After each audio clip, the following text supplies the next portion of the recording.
اب دیکھیے، جتنی مشکلات انسان کو ذہنی طور پر تکلیف دے سکتی ہیں وہ ساری کربلا میں اکٹھی تھی، ساری.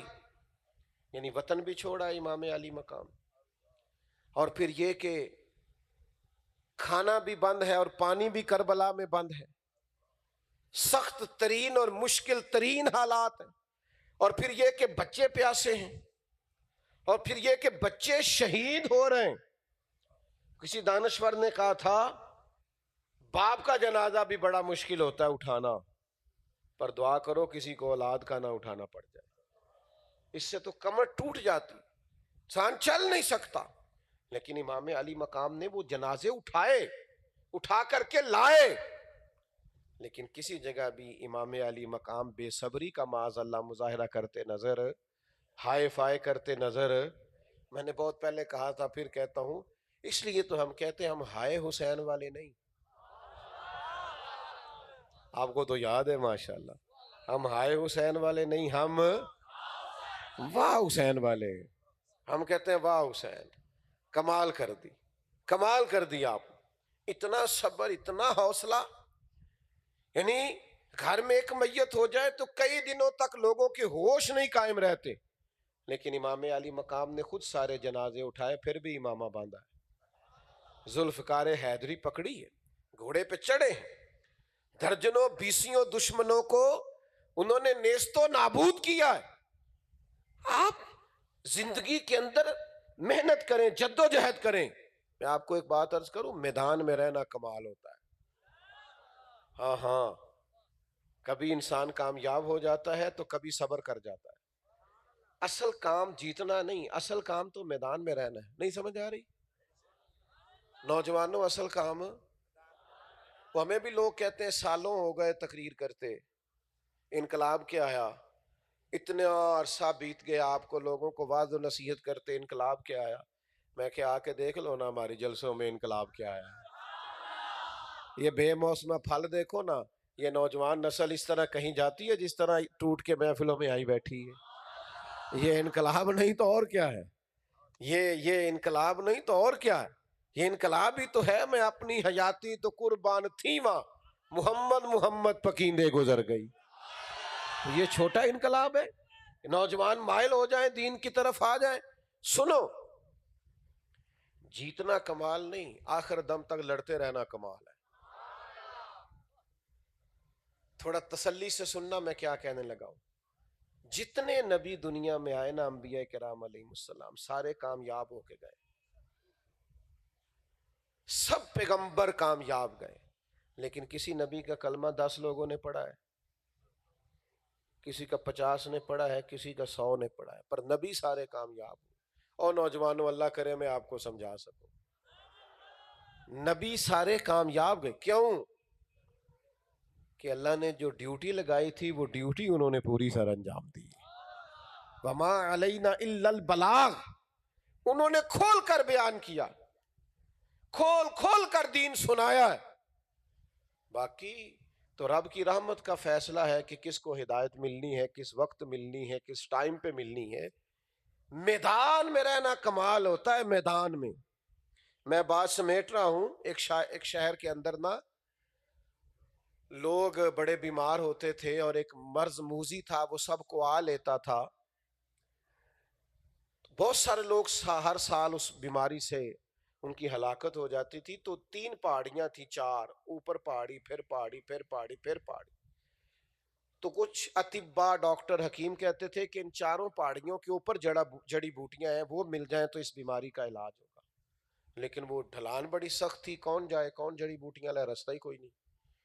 تو لوگ سوچ کے چھوڑ دیتے تھے بڑا مشکل کام ہے، بڑا مشکل ہے، بڑا مشکل ہے. ایک درویش نے ٹھان لی، اس نے کہا راستہ بناتے ہیں. وہ لے کے نا سامان، سیڑھیاں بنانے والا تو پہاڑ توڑنے لگا. تو ہمارے ہاں لوگ مایوس بڑا کرتے ہیں، لوگوں کا طریقہ ہوتا ہے اللہ ماشاء اللہ، وہ جو آئے اسے کہو چھوڑ یار یہ تو بڑا لمبا ہے، تیرے سے نہیں ہوگا. اس نے کہا یار ساتھ نہیں دے سکتے تو حوصلہ تو نہ توڑو. اس نے کہا میرے بستی کے لوگ ہر سال اتنے ہلاک ہو جاتے ہیں، میں کچھ کروں ہی نہ ان کے لیے، کچھ تو کروں نا اپنی ملت قوم کے لیے، عقیدے، مذہب، مسلک، کچھ تو کروں میں. اس نے ساری عمر لگا دی، پر 2 پہاڑیوں پر سیڑھیاں بنی تھیں کہ موت کا وقت آ گیا، ابھی 2 پہاڑیاں رہتی تھی۔ تو مایوس کرنے والے آ گئے، کچھ لوگ آتے ہیں نا جڑے کہتے ہیں تینوں میں آنکھیں سی نا، یہ بھی ڈھیر سارے ہوتے ہیں، تینوں میں ہاں بڑے بھائی تسی نجومی ہو، تسی آنکھیں ایسی، یہ اللہ کی حکمت ہے، ہونا ہی ہونا تھا، آپ نے کیا کہا؟ تدبیر اگر کبھی الٹی ہو گئی ہے تو حکمت الہی پر چیزوں کو چھوڑیں آپ۔ تو وہ سارے آگے کہنے لگے آپ سے کہا تھا نا نہیں ہونا، تو وہ کہنے لگا تم بڑے نادان ہو، تمہیں پتہ ہی نہیں میں کامیاب ہو گیا ہوں، میں کامیاب جا رہا ہوں۔ کا کیا مطلب؟ کیسے کامیاب ہوئے؟ 2 پہاڑیاں تو رہ گئی ہیں۔ اس نے کہا کامیاب میں اس لیے ہوا ہوں کہ میں نے آدھا رستہ آسان کر دیا ہے، اب جو میرے بعد آئے گا نا جذبہ لے کے، اسے صفر سے نہیں شروع کرنا پڑے گا، وہ تیسرے پہاڑ سے شروع کرے گا۔ امام بخاری نے، محدثین نے ہمیں احادیث جمع کر کے دے دیا، فقہا اس میں سے مسائل نکالتے رہے، قیامت تک کام کریں۔ ایک کام تو کیا نا، او بھائی کچھ تو کرو، میدان میں تو رہو، جیتنا ضروری نہیں ہوتا۔ امام علی مقام کربلا میں شہید ہو گئے، پر اگلے دن ہی یزید کا تختہ نہیں الٹا تھا، وہ تو 4 سال حکمران رہا، لیکن جیتے امام حسین، کیونکہ نہ یزید کا وہ ستم رہا، نہ زیاد کی وہ جفا رہی، جو رہا تو نام حسین کا، جسے زندہ رکھتی ہے کربلا۔ یزید 4 سال حکمران رہا، لیکن جو یزیدی بھی ہیں نا، وہ بھی کھل کے یزید کا نام لینے کو تیار نہیں ہے۔ گلی گلی ذکر ہے تو حسین ابن علی کا ذکر ہے، میدان میں رہنے والوں کا ذکر ہوتا ہے۔ میدان میں رہو، باہمت رہو۔ یہ سارے ڈھونڈتے پھرتے ہو نا فلانا میرے ساتھ چلے تو میں بچ جاؤں، اس سے نکلو، اٹھ باندھ کمر کیوں ڈرتا ہے، پھر دیکھ خدا کیا کرتا ہے۔ ہمت کرو، جذبہ دکھاؤ، محنت کرو، اور محنت کے بل بوتے پر آگے بڑھو۔ کچھ چیزیں دین کے اندر ایسی ہیں جو ہماری فکری، روحانی، ایمانی ترقی اور تازگی کے لیے بڑی ضروری ہے۔ پیارے بھائی میری طرف دیکھو، اس کو جیب میں رکھ لو۔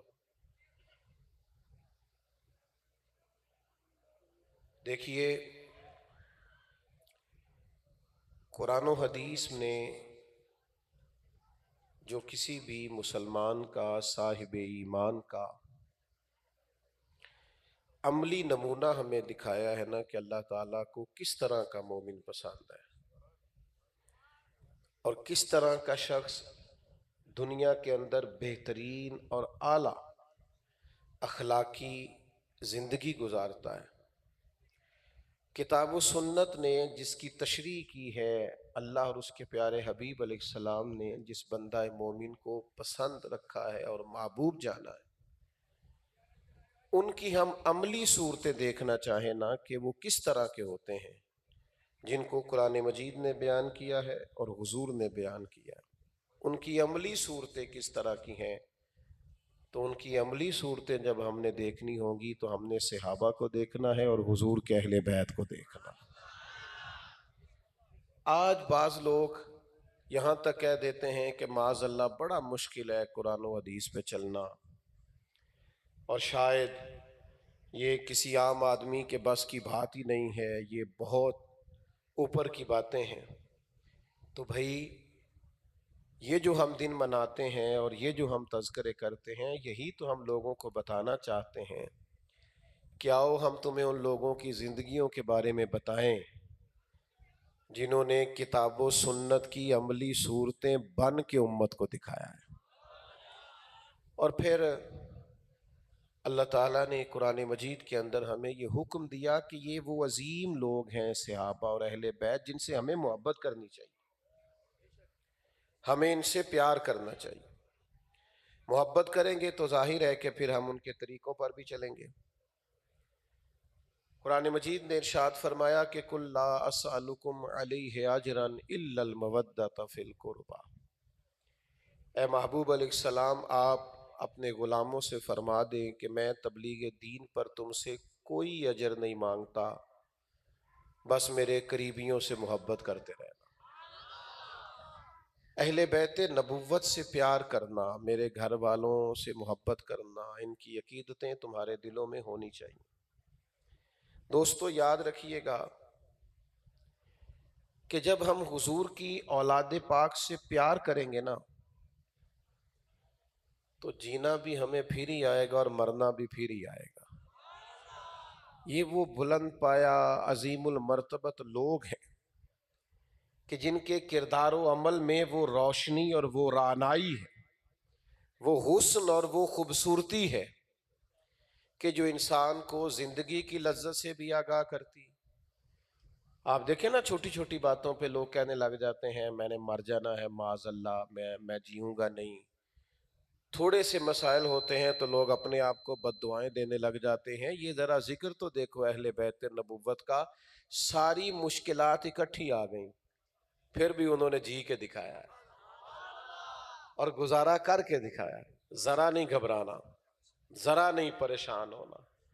دکھ تو پیارے ہوتے ہیں اس لیے کہ دکھ ہوں تو دل ٹوٹتا ہے، دل ٹوٹتا ہے تو رب رسول سے جڑتا ہے۔ اللہ کی بارگاہ میں رونے کا تبھی تو انسان کو مزہ آتا ہے۔ تو اہل بیت سے پیار کریں، محبت کریں، ملے گا کیا؟ نبی کریم علیہ السلام نے فرمایا جو مجھ سے، علی سے، فاطمہ سے، حسنین سے پیار کرے گا نا وہ جنت میں بھی ہمارے ساتھ ہوگا۔ ان کی محبت حضور کا قرب دیتی ہے۔ ہمارے سینوں کے اندر ہمیں خود ٹٹولنا چاہیے کہ اور بڑی ساری محبتیں پلتی ہیں، عہدوں سے پیار ہے، دولت سے پیار ہے، شہرت سے پیار ہے، تعریف سننے سے پیار ہے۔ غور کرنا چاہیے کیا ہمیں حسنین سے بھی پیار ہے، مولا مرتضی شیر خدا سے بھی پیار ہے، سیدنا عثمان غنی سے، سیدنا فاروق اعظم سے، حضرت ابو بکر صدیق سے؟ ہمیں ان لوگوں سے پیار کرنا، اور یہ محبت جب آپ کریں گے تو آپ کا دل ٹھنڈا ہوگا۔ ایک مشورہ دینا ہے آپ کو، اللہ تعالیٰ جس کو بھی صاحب اولاد کرے، اس کے ہاں اولاد ہو یا اولاد کے ہاں اولاد ہو، وہ والد بنے یا دادا یا نانا بنے، تو کوشش کریں اپنے بچوں کے نام حضور کے، صحابہ اور اہل بیت کے ناموں پہ رکھیں۔ نام کا شخصیت پر بڑا اثر ہوتا ہے۔ آپ کو محسوس ہوگا کہ وہ نام رکھنے سے اس بچے کی شخصیت پر، آپ کی شخصیت پر گہرے اثرات ہوں۔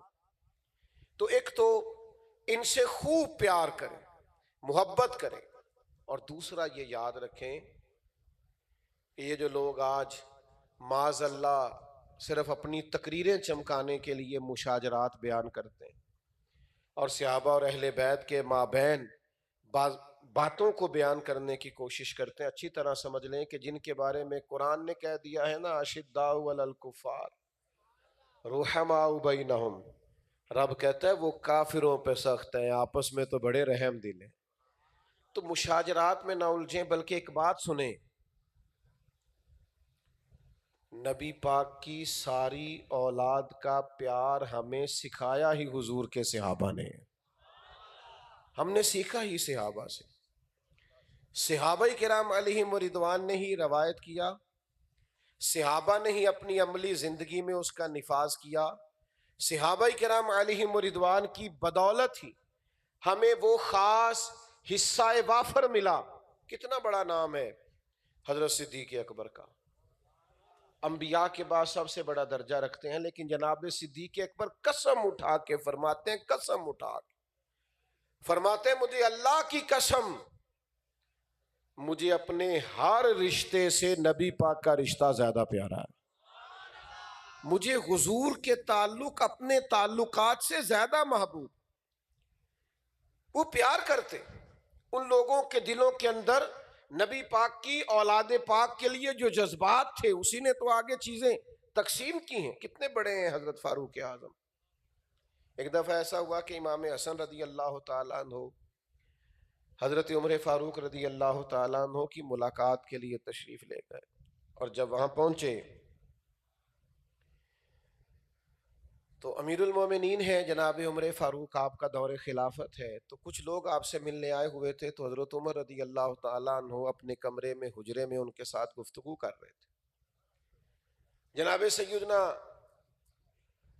امام حسن جب پہنچے تو انہوں نے جا کے دیکھا کہ دروازے پر باہر، کمرے کے باہر آپ کے اپنے بیٹے جناب عمر کے بیٹے حضرت عبداللہ ابن عمر کھڑے ہیں۔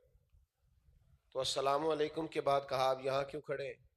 کہا کچھ لوگ امیر المومنین سے ملنے آئے ہیں، تو مجھے والد صاحب نے کہا تم ذرا انتظار کرو، میں ان سے کچھ گفتگو کر لوں ملکی معاملات پر، تو میں یہاں رک گیا ہوں۔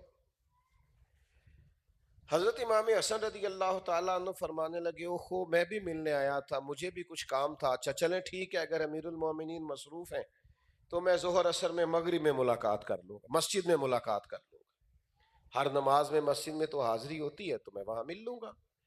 حضرت عبداللہ ابن عمر فرمانے لگے کہ جناب آپ تشریف لے جائیے، مل لیجیے، وہ تو مجھے کہا نہیں شہزادے کوئی مسئلہ نہیں ہے، میری مسجد میں ملاقات ہو جائے گی، میں بات کر لوں گا۔ امام حسن واپس تشریف لے گئے۔ حضرت عمر فاروق رضی اللہ تعالیٰ عنہ فارغ ہوئے، اپنے شہزادے کو بلایا، عرض کی والد صاحب سے کہ میں اپنی بات بعد میں کرتا ہوں، عرض یہ کرنا تھا کہ اسی دوران جب میں انتظار کر رہا تھا امام حسن بھی آئے تھے، لیکن چونکہ آپ مصروف تھے اور میں دروازے پہ کھڑا تھا تو میں نے ان سے عرض کیا بھی کہ آپ اگر جانا چاہیں تو چلے جائیں، لیکن انہوں نے کہا کہ ظہر عصر میں مسجد میں ملاقات کر لوں گا، وہ تشریف لے گئے۔ حضرت فاروق اعظم گہری سوچ میں چلے گئے، کہا عبداللہ آپ نے جانے کیوں دیا، وہ مجھ سے مل لیتے۔ یہ ذرا جذبات دیکھیے۔ او دوستو سچ بتاؤں آپ کو، ہم تو اپنے استادوں کی اولاد کی بڑی قدر کرتے ہیں، ہمارے استاد ہمارے محسن ہوتے ہیں نا، ہمارے پیر ہمارے محسن ہوتے ہیں، ہم تو ان کی اولادوں کی اصلاں نال جے کی کریے وہ نسلاں تاک نہیں بھول گئے۔ ہم تو اساتذہ اور مشائخ کی اولادوں کی قدر کرنے والے لوگ ہیں، کیونکہ ان کے ہم پر احسانات ہیں۔ تو جو اساتذہ اور مشائخ کی اولادوں کا احترام کریں، پھر انہیں سوچنا چاہیے کہ نبی پاک کی اولاد کا کتنا احترام۔ تیری نسل پاک میں ہے بچہ بچہ نور کا، تو ہے عین نور تیرا سب گھرانہ نور کا۔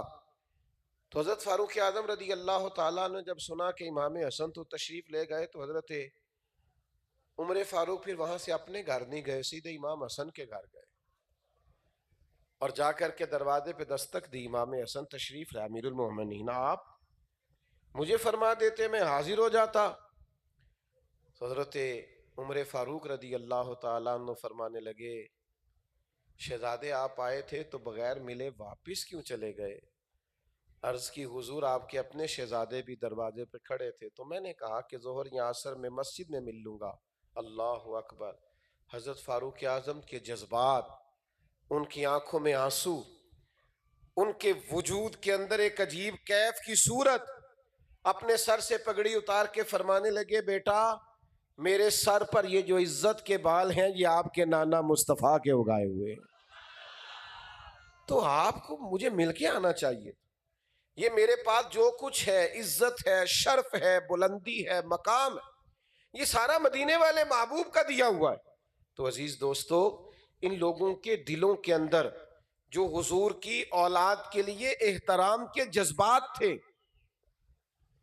انہی جذبات نے تو امت کو سکھایا ہے کہ حضور کی اولاد کا مرتبہ کیا ہے۔ میں آپ سے عرض کروں، بہت بڑا نام ہے نا سیدنا ابو ہریرہ رضی اللہ تعالیٰ عنہ کا، جب بھی کوئی دروازہ رسول پہ حاضر ہونا چاہتا ہے نا، حضور کی کوئی حدیث بیان کرتا ہے تو وہ پہلے حضرت ابو ہریرہ کا نام لیتا ہے کہ حضرت ابو ہریرہ روایت کرتے ہیں، کثرت سے ان کی مرویات، اتنے بڑے آدمی ہیں، تاریخ نے، محدثین نے، سیرت نگاروں نے جگہ جگہ ان کے تذکرے کیے، ان کے وسیلے سے حضور علیہ السلام کے ہزاروں ارشادات امت تک پہنچے۔ اتنا بڑا آدمی، اتنے بڑے شرف اور فضیلت والا، اور اگر آپ مطالعہ کریں احادیث کا تو وہ عظیم ہستی جسے حضور کی دعائیں حاصل ہیں، نبی پاک کا قرب حاصل ہے، حضور کی بارگاہ میں وقت گزارنے کا انہیں اللہ نے بڑا موقع عطا کیا۔ حضرت ابو ہریرہ رضی اللہ تعالیٰ عنہ ایک دن بیٹھے تھے تو امام حسین تشریف لائے، تو آپ گھوڑے سے اترے، زمین پہ قدم مبارک رکھا تو کچھ مٹی آپ کے پیروں کو لگ گئی۔ قربان جائیں، یہ ذرا جذبہ دیکھو ان لوگوں کے پیار کا۔ حضرت ابو ہریرہ نے اپنا امامہ کھول لیا اور اپنی پگڑی کھول کے امام حسین کے پیر صاف کرنے شروع کر دیے۔ امام علی مقام رضی اللہ تعالیٰ عنہ فرمانے لگے ان کی خدمت میں کہ جناب آپ بزرگ ہیں، میں جوان ہوں، آپ کے بال سفید ہو رہے ہیں، میرے سیاہ ہیں، آپ حضور کے صحابی ہیں، فضیلتیں رکھتے ہیں، درجات رکھتے ہیں، عظمتیں رکھتے ہیں، آپ یہ کیا کر رہے ہیں؟ قربان جائیں۔ حضرت امام حسین نے جب یہ کہا تو حضرت ابو ہریرہ رضی اللہ تعالیٰ عنہ فرمانے لگے، حسین میں یہ جو کر رہا ہوں نا، میں خون رسول کا احترام کر رہا ہوں، یہ نبی پاک علیہ السلام کی اولاد پاک کا احترام کر رہا ہوں۔ ایک تو ان سے پیار کریں، اور دوسرا پہلو یہ کہ یہ پیار سکھایا ہی ہمیں حضور علیہ الصلوۃ والسلام کے صحابہ نے۔ تیسری بات اس پر آپ کی بہت زیادہ مجھے توجہ ضروری ہوگی، میں اکثر دوستوں سے عرض کرتا ہوں، آج پھر اپنی بات کو دہراتا ہوں کہ دنیا کے اندر جو لوگ کامیاب ہوئے نا، وہ اصل میں وہ لوگ تھے جو اپنے گھر کے اندر بڑے سکھی تھے۔ جو بندہ گھر میں مضبوط ہوتا ہے نا، وہ باہر بھی بڑے بڑے کارنامے سر انجام دے لیتا ہے۔ لیکن جن لوگوں کو گھروں کے دکھ گھیر لیتے ہیں نا، یعنی میں دعوے سے کہہ سکتا ہوں کہ یہاں اس محفل میں بھی اتنا بڑا مجمع ہے، اس میں بھی بہت سارے لوگ ایسے ہوں گے، خدا نہ خواستہ اگر انہیں کوئی مجبوری ہے، کوئی ٹینشن ہے نا، تو یہاں بیٹھ کے بھی غیر حاضر ہوں گے۔ ساری توجہ گھر کی اس پریشانی کی طرف لگی رہتی ہے کہ یار یہ مسئلہ حل ہو جائے نا، یہ پریشانی دور ہو جائے۔ میرا خیال ہے آپ میری بات سمجھ گئے۔ گھر کے اندر اگر ماحول درست ہو جائے، گھر اگر ہم بنانے میں کامیاب ہو جائے، یعنی گھر میں بندہ نہ ٹوٹے پھر باہر نہیں ٹوٹتا، گھر میں نہ کمزور پڑے تو پھر باہر بھی نہیں پڑتا۔ جو لوگ گھروں کے اندر بیچارے ٹوٹ جاتے ہیں، بڑی تکلیف میں ہوتے ہیں، آزمائش میں ہوتے ہیں، دکھوں میں ہوتے ہیں۔ ہمارے نبی پاک علیہ السلام نے ہم پر جو اور بڑے احسانات کیے ہیں نا، ان میں سے میرے کریم نے ایک بڑا احسان یہ کیا ہے کہ ہمیں اپنا ایک گھر بنا کے دکھایا۔ یعنی نبی پاک علیہ السلام نے تجرد کی زندگی نہیں گزاری، رہبانیت سے منع کیا کہ بندہ نکاح نہ کرے، جنگلوں میں چلا جائے۔ حضور نے نکاح فرمائے، حضور کے گھر میں اولادیں ہوئی، 3 شہزادے، 4 شہزادیاں، ان کی اولادیں۔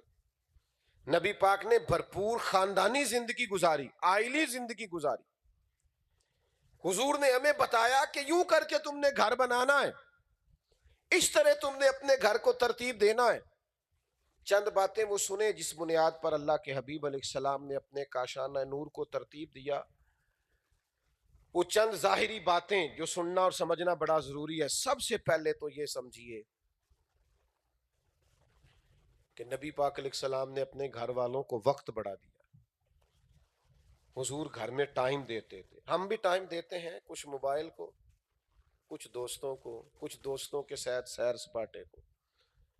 یعنی سارا دن ڈیوٹی سے آئے، شام کو پھر ہم نے 10-15 دوست رکھے ہوئے ہوتے ہیں، کچھ دیر گھر میں رکے پھر ان کے ساتھ چلے گئے۔ تو بچوں کو ٹائم کون دے گا؟ ان کے سوالوں کے جوابات کون دے گا؟ ان کے ذہنوں میں ابھرنے والے وساوس کا سد باب کون کرے گا؟ ہمیں تو تب ہوش آتی ہے جب بچہ کسی بد عقیدہ کے ہتھے چڑھ جاتا ہے یا کسی بری محفل میں بیٹھنے لگتا ہے، اخلاق کردار بگڑنے لگتا ہے۔ ہم ٹائم ہی نہیں دیتے اپنی اولاد کو۔ اپنا وقت اپنے بچوں کے درمیان صرف کریں، اپنے گھر میں ٹائم گزاریں، اور گھر جا کے موبائل کم استعمال کریں۔ بچوں کی باتیں سنیں، ان کے سوالات لیں، ان سے دوستی کریں۔ اگر کوئی تکلیف دے رہا ہے تو وہ خوف نہ کھائیں آپ سے، وہ آپ سے کہہ سکیں، اپنے دل کی بات کر سکیں۔ آپ دوسروں کے باغ کو پانی دیتے رہتے ہیں اور اپنے بوٹے سارے خشک رہ گئے، یہ انداز تو درست نہیں ہے۔ آپ ان کے ساتھ ٹائم گزاریں، وقت بتائیں۔ یہ دیکھو نا، صحیح بخاری میں حدیث ہے، حضور علیہ السلام کی سب سے بڑی نواسی حضرت امامہ بنت زینب رضی اللہ تعالی عنہا، جو حضور کی سب سے بڑی صاحبزادی جناب زینب کی بیٹی ہیں۔ صحابہ فرماتے ہیں حضور نماز پڑھنے آتے تھے تو اکثر اس چھوٹی سی بچی کو بھی اٹھا کے ساتھ لے آتے تھے۔ ایک چھوٹی سی بات آپ سے کر لوں، اگر آپ ناراض نہ ہو تو؟ نہیں، آپ سارے بولے نہیں، آپ نے ناراض ہو جانا ہے۔ یہ بات میں نے اصل میں حاجیوں نمازیوں سے کرنی ہے، اس لیے تھوڑی سی معذرت کر رہا ہوں۔ بعض حاجی نمازی بھی میری طرح کے اپنی مرضی کا تقوی رکھتے، کہتے بچے نو لے جا، میں نماز پڑھنی ہوں۔ سبحان اللہ۔ آپ زیادہ پاکیزگی دکھا رہے ہیں، حالانکہ مدینے والے محبوب تو بچوں کو اٹھا کے مسجد میں تشریف لا رہے ہیں۔ یہ آپ نے کیا فلسفہ اختیار کیا ہے کہ بچوں کو لے جاؤ، میں نماز پڑھتا ہوں لہذا بچہ قریب نہیں آنا چاہیے؟ نماز تو دل میں نرمی لاتی، اس کو سمجھو۔ حضور علیہ السلام نماز پڑھ رہے ہوتے تھے، حالت سجدہ میں محبوب کے نواسے کندھوں پہ سوار ہو جاتے تھے۔ تو بچوں کے ساتھ تو آپ وقت بتائیں، آپ پیار کریں ان کے۔ یہ سب سے زیادہ ٹھنڈ اس وقت پڑتی ہے جب بندہ تھکا رہا ہے اور دوڑ کے بچہ چھوٹا سینے سے لگے، ساری تھکاوٹ ہی اتر جاتی ہے۔ اس خوبصورتی کو محسوس کرو، اس کو اپنے اوپر طاری کرو۔ دیکھو نا یار، یہ ساتھ ہی گھر تھا سیدہ فاطمہ کا، مسجد شریف کے بالکل ساتھ۔ پھر بھی ایک دن حضور نے فرمایا، فاطمہ میرا دل کرتا ہے آج رات میں آپ کے گھر آ کے قیام کروں۔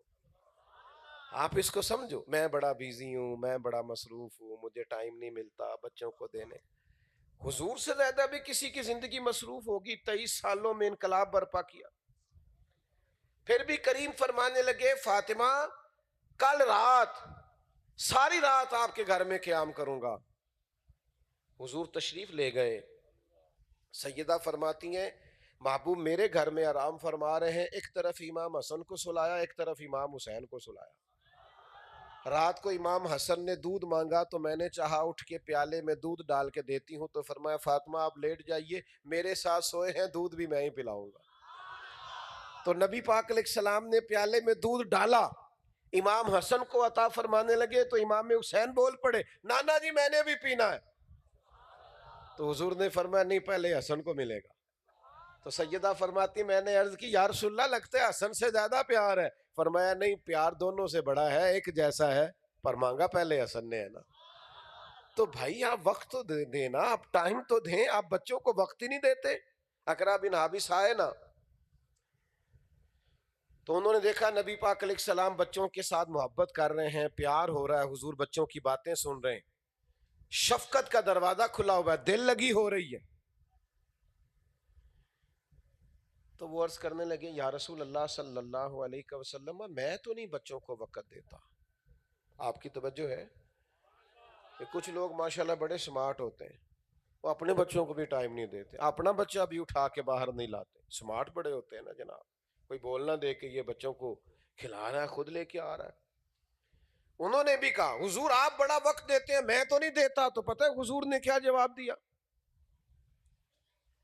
کریم فرمانے لگے اگر تیرے دل سے اللہ نے رحمت نکال لی ہے تو میں کیا کروں، مجھے تو رب نے رحمت للعالمین بنایا۔ اگر تیرے دل میں رحمت نہیں ہے تو نہ صحیح، مجھے تو رب نے رحمت للعالمین۔ تو عزیز سب سے پہلی بات تو یہ کہ اپنی اولاد کو وقت دیا کریں۔ میں ذمہ داری سے کہتا ہوں کہ ہم میں سے ڈھیر سارے لوگ ایسے ہیں جو اپنے بچوں کو وقت نہیں دیتے، ادھر ادھر ضائع کرتے ہیں، اس کا نتیجہ بڑا خوفناک نکلے گا۔ اگر آج آپ بچوں کے ساتھ اٹیچ نہیں ہیں تو بڑھاپے میں بچے بھی آپ کے ساتھ اٹیچ نہیں ہوں گے۔ اگر تعلق اچھا بنے گا آج تو کل کو وہ بھی آپ کے پاس بیٹھیں گے، اور اگر آج آپ کو دقت ہوتی ہے ان کو پاس بٹھاتے پیار کرتے تو پھر مت کہیے گا کہ جناب حد ہو گئی، بچے آتے ہی نہیں میرے پاس، بیٹھتے ہی نہیں۔ دوسری بات، ہم سمجھتے ہیں کہ کروڑوں لاکھوں روپیہ گھر میں لے آئیں تو پھر شاید ہمارے بچے بڑے خوش رہیں گے، سکھی رہیں گے۔ یاد رکھو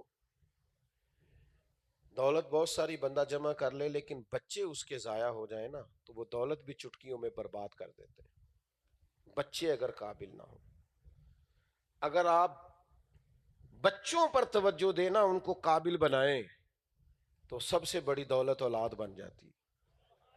وہ کسی کے محتاج نہ ہوں، دستے نگر نہ ہوں، پڑھے لکھے ہوں، باصلاحیت ہوں، باہنر ہوں، بچوں پر توجہ دیں۔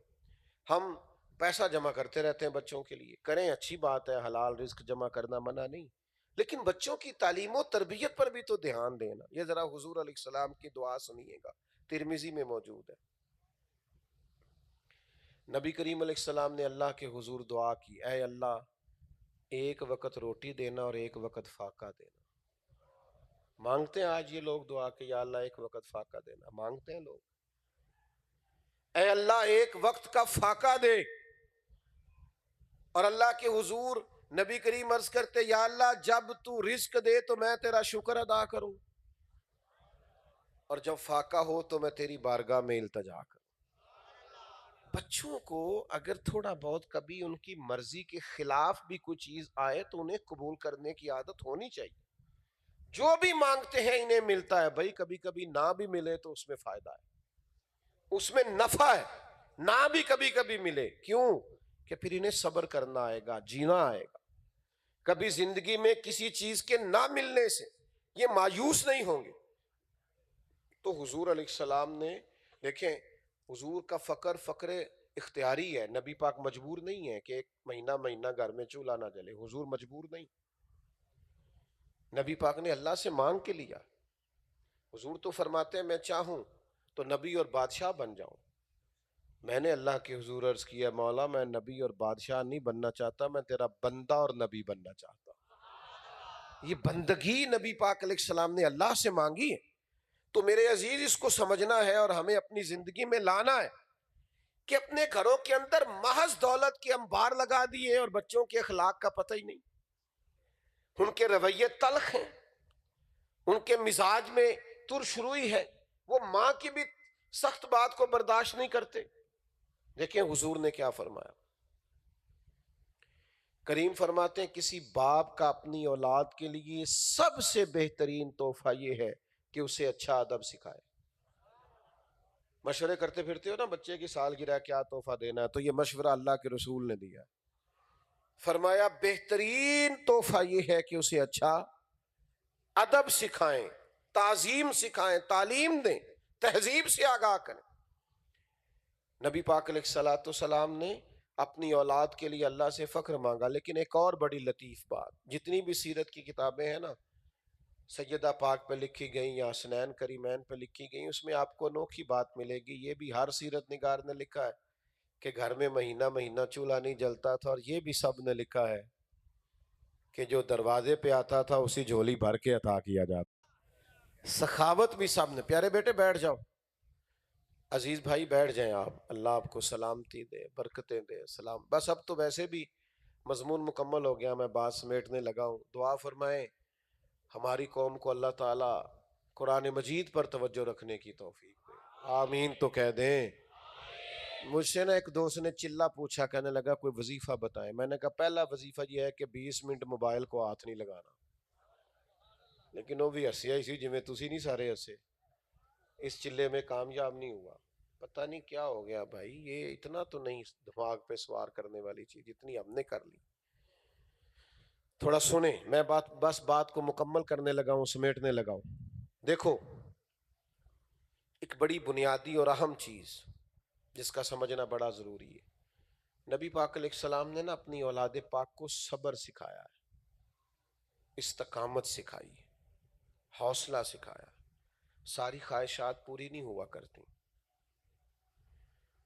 تو اگر یہ مزاج بن جائے نا کہ مجھے ہر منہ مانگی چیز ملے گی تو یہ انداز ٹھیک نہیں ہے. صرف ہماری تعلیم کے لیے یہ انداز نبی پاک نے اختیار کیا، ورنہ حضور کسی کو خالی نہیں لوٹاتے. خالی یہاں بھی نہیں لوٹایا، لیکن متبادل چیز دی، بلکہ اس سے بہتر دی.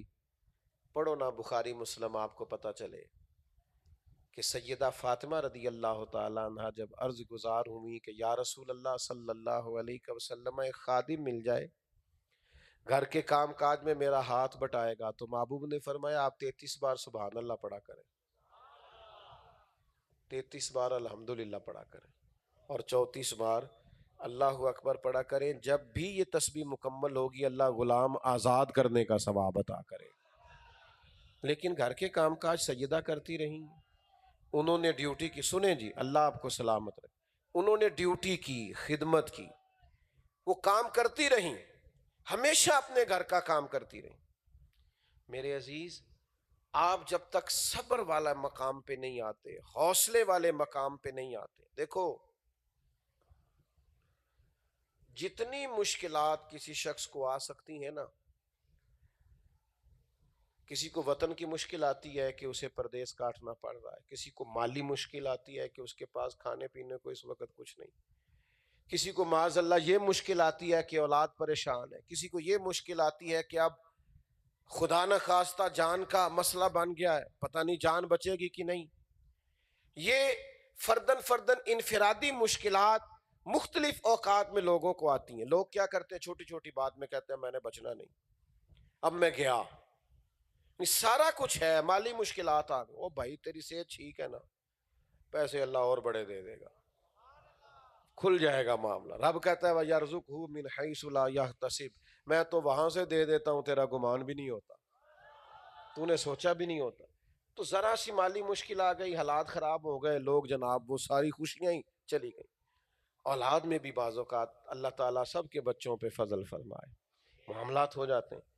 اللہ تعالیٰ ہماری حاضریاں قبول فرمائے. محفل آگے چلے گی.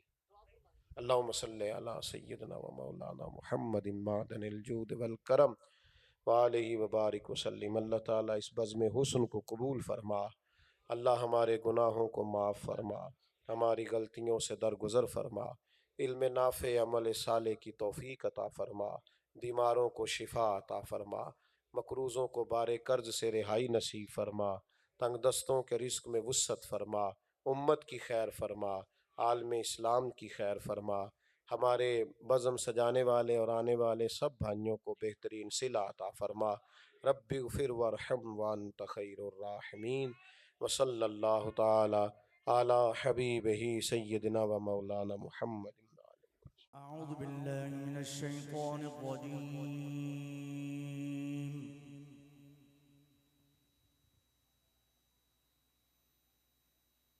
بسم الله الرحمن الرحيم.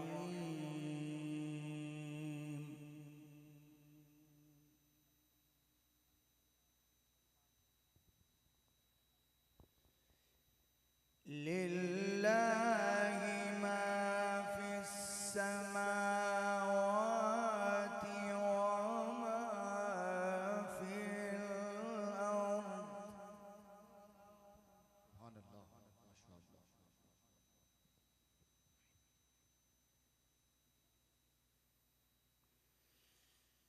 وإن تبدوا ما في أنفسكم أو تخفوا يحاسبكم به الله. اللہ ہاتھ اٹھا کے کہیے سبحان اللہ، بلند آواز سے کہیے سبحان اللہ.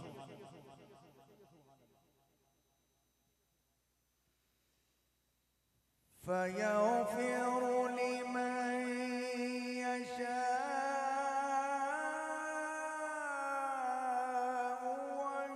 ويعذب من يشاء.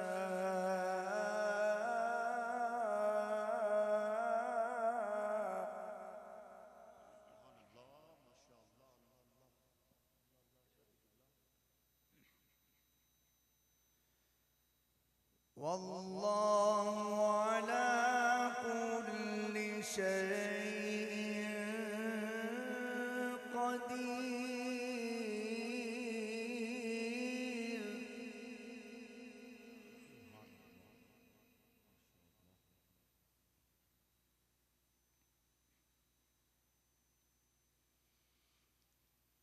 لله ما في السماوات وما في الأرض.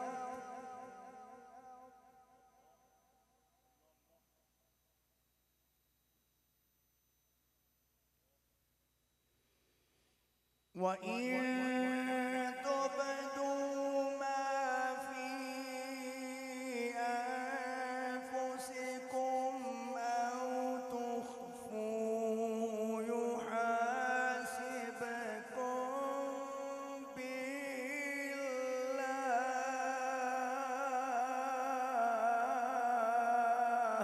اللہ سبحان اللہ سبحان اللہ ما شاء اللہ.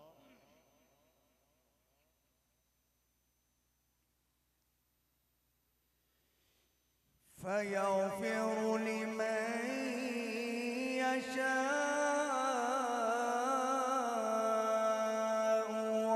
ويعذب من يشاء.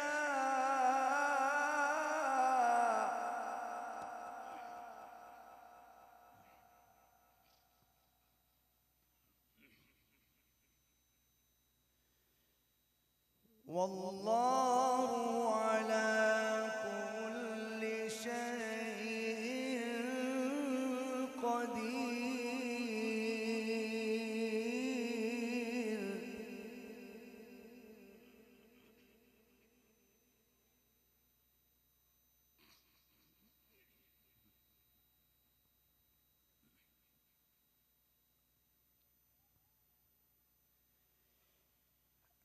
آمن الرسول بما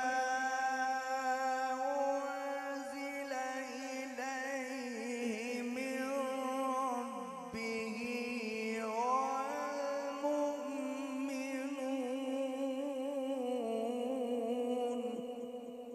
ما شاء الله ما شاء الله.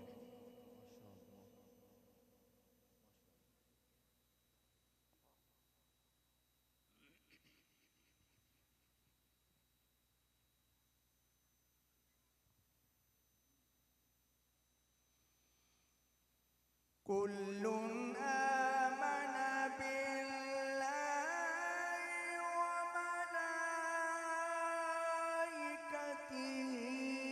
وكتبه ورسله لا نفرق بين أحد من رسله. الله سبحان الله ما شاء الله ما شاء الله.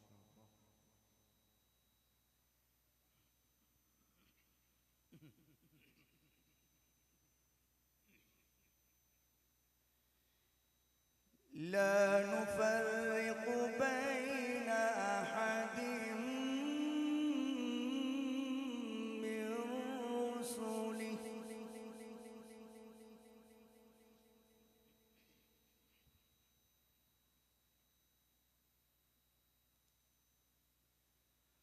وقالوا سمعنا وأطعنا غفرانك ربنا وإليك المصير. اللہ اللہ سبحان اللہ. ہاتھ اٹھائیے ذرا مل کے نعرہ تکبیر، نعرہ رسالت، نعرہ رسالت. شاہ جی کے پاس سبحان اللہ سبحان اللہ. شاہ جی شاہ جی صدقے.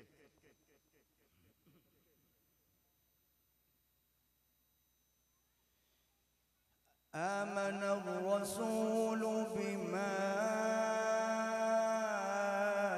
أنزل إليه من ربه والمؤمنون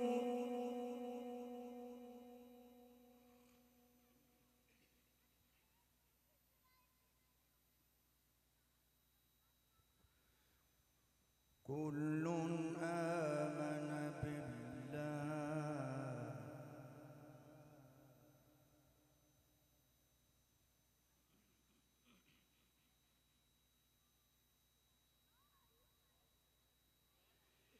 كل آمن بالله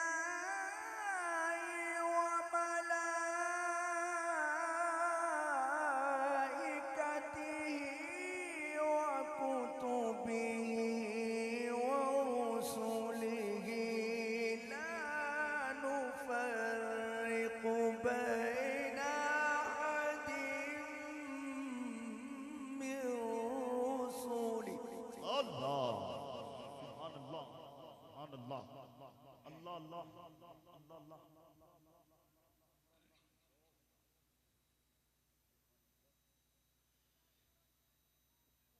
وقالوا سمعنا وأطعنا غفرانك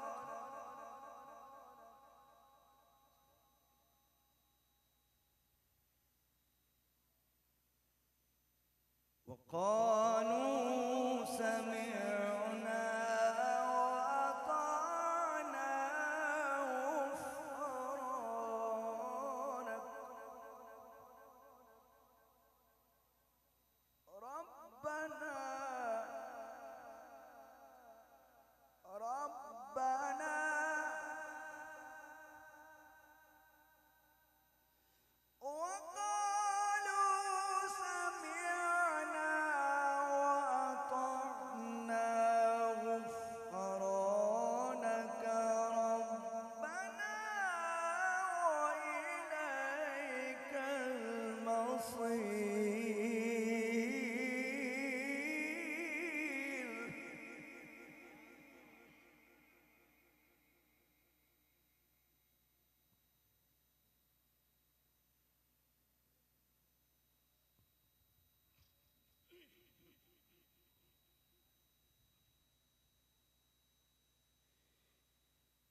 لا يكلف الله نفسا إلا وسعها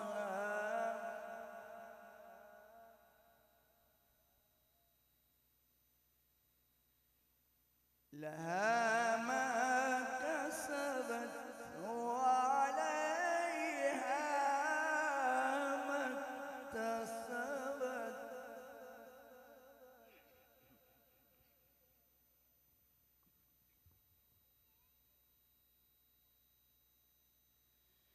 لها ما كسبت وعليها ما اكتسبت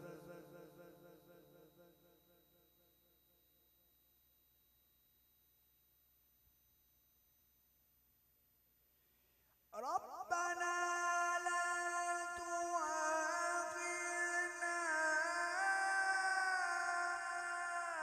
إن نسينا أو أخطأنا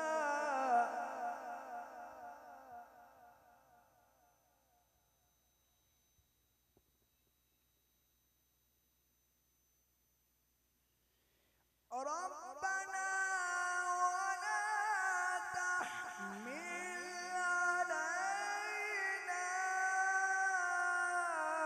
إصرا كما حملته على الذين من قبلنا اللہ سبحان اللہ. ذرا ہاتھ اٹھائیے بلند آواز سے اللہ کا قرآن سن کے کہیے سبحان اللہ. نعرہ تکبیر اور اونچی نعرہ رسالت، نعرہ رسالت، نعرہ حیدری. ربنا ربنا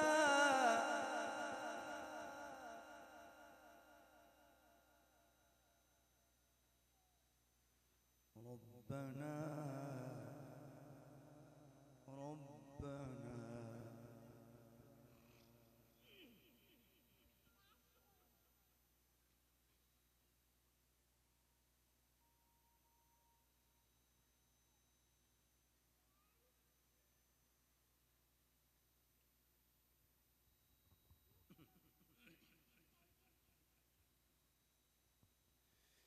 ربنا ولا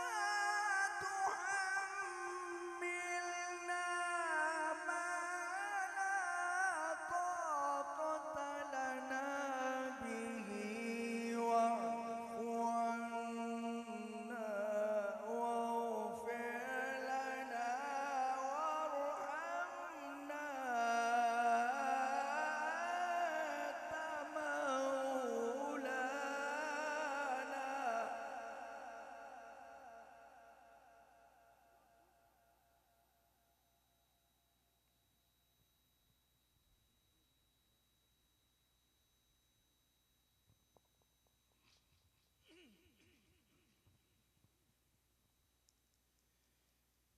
واعف عنا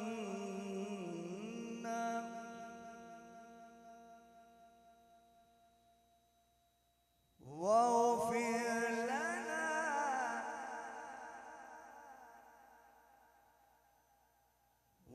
وارحمنا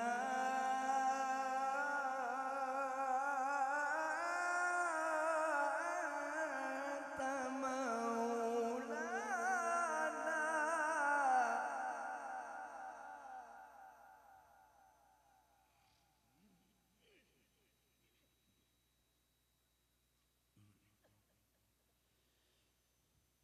واعف عنا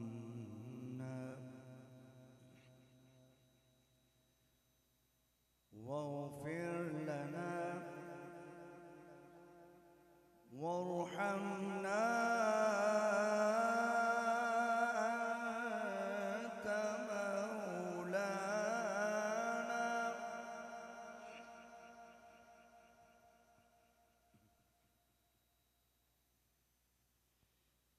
أنت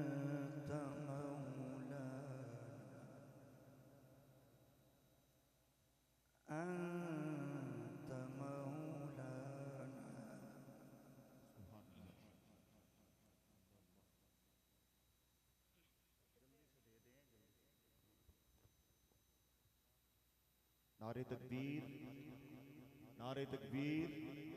اچھا قرآن اتنا بھی محبت سے سن رہے ہیں آپ، لیکن ذرا ذوق دکھائیے۔ نعرہ تکبیر، ماشاءاللہ۔ نعرہ رسالت، نعرہ رسالت۔ ہاتھ اٹھا کے ذرا قرآن کی عظمت کو سمجھتے ہوئے نعرہ رسالت، نعرہ رسالت، نعرہ حیدری، نعرہ غوثیہ۔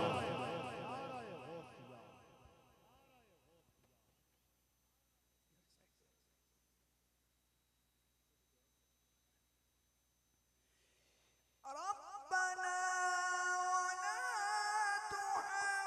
تحملنا ما لا طاقة لنا به واعف عنا واغفر لنا وارحمنا أنت مولانا فانصرنا على القوم الكافرين. اللہ، سبحان اللہ، سبحان اللہ۔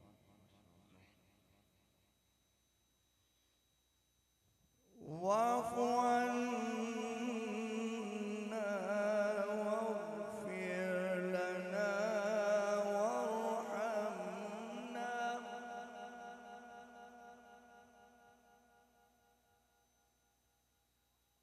أنت مولانا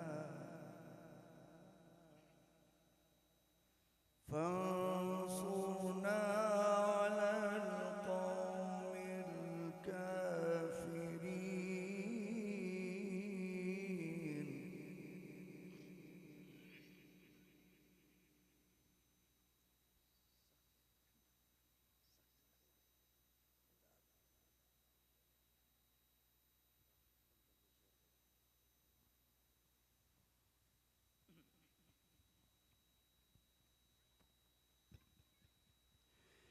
الله أكبر. بسم الله الرحمن الرحيم. إنا أعطيناك الكوثر فصل لربك وانحر إن شانئك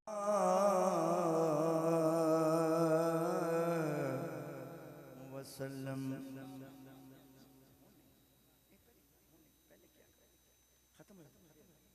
وسلم عليك يا حبيب الله. جیڑی جنت دا تو مان کرے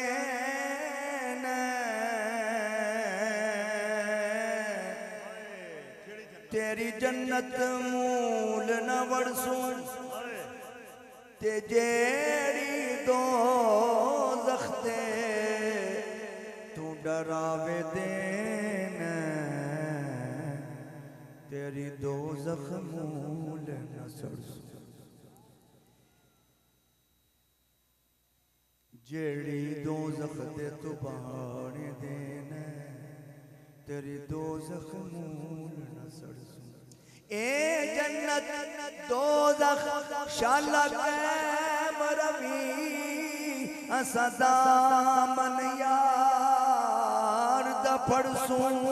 غلام فریدہ سونا کرم چاکیتا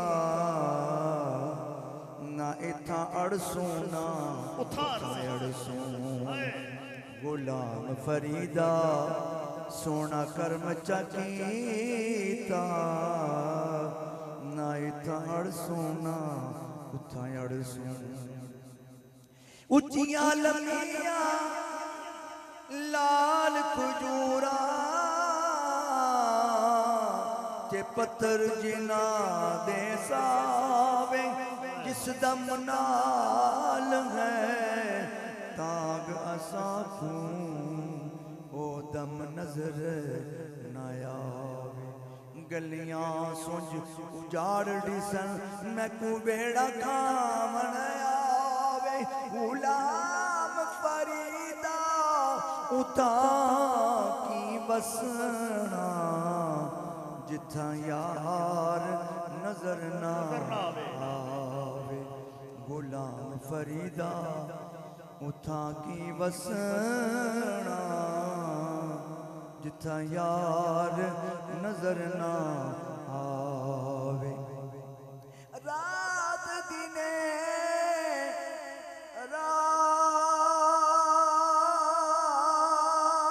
رات دینے تانگا یار دیا بیٹھی رو رو کاغ اڑا کاسد بھیجا کہ میں فالا پاواں میں ڈتھی گیا حال بیمار سجنا باج ہن جیون کوڑے اے دے اندر درد ہزار غلام فریدا میں تائیں میں رواں جویں بچھڑی کونج قطار غلام فریدا میں تائیں میں رواں جویں بچھڑی کونج قطار اور بھائی سنیں جی بھائی صاحب جی بسم اللہ سے لکھتے ہیں جے میں ویکھا تیو ویکھے نہیں جے میں نہ ویکھا تیو ویکھے کتھوں ایڈے لیک اساڈے جے سونا وچ ویکھن دے ویکھے اللہ جے سونا وچ ویکھن دے وے یار تے تیرے اندر وسدا تینوں ایویں پین پھلے غلام فریدا بوہے یار دے مریے پاویں ویکھے یا نہ ویکھے غلام فریدا بوہے یار دے مریے پاویں ویکھے یا نہ ویکھے اللہ شاہ صاحب نے تلاوت کلام پاک بھی کی تھی تے بزرگاں دے کچھ شعر بھی سنا دی